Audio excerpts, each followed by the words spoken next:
புதுச்சேரி சட்டமன்ற தேர்தலை முன்னிட்டு வாக்குப்பதிவு நல்லா ரகசியமா நடக்கணும்னு பல பாதுகாப்பு ஏற்பாடுகள் பண்ணியிருக்காங்க. அதுல முக்கியமா வாக்குச்சாவடிக்குள்ள செல்போன் கொண்டு போக கூடாதுன்னு கட்டுப்பாடும் விதிச்சிருக்காங்க.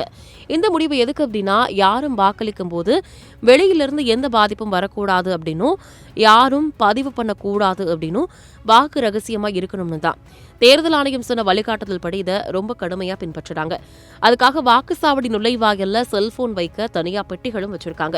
உள்ள போறதுக்கு முன்னாடி வாக்காளர்கள் தங்களோட செல்போனை அங்க ஒப்படைக்கணும். அதுக்கு பதிலா ஒரு டோக்கனும் கொடுப்பாங்க. அந்த டோக்கன் மூலம் ஒவ்வொருத்தருடைய செல்போனும் பதிவு பண்ணப்படும். வாக்கு போட்டு வெளியே வரும்போது அந்த டோக்கன் காட்டினா எளிதாகவே தங்களோட செல்போனை திரும்பி வாங்கிக்கலாம். இந்த டோக்கன் முறையில் செல்போன் பாதுகாப்பா இருக்குது. அதே சமயம் கூட்ட நெரிசலும் குறையுது. வாக்காளர்களுக்கு சுலபமா சீரா வாக்களிக்க உதவுது. இதனால எல்லாரும் இந்த விதிகளுக்கு ஒத்துழைச்சு பின்பற்றணும்னு தேர்தல் அதிகாரிகள் கேட்டுட்டு இருக்காங்க. அப்போதான் தேர்தல் அமைதியா ஜனநாயகமா நடக்கும்னு நம்புறாங்க.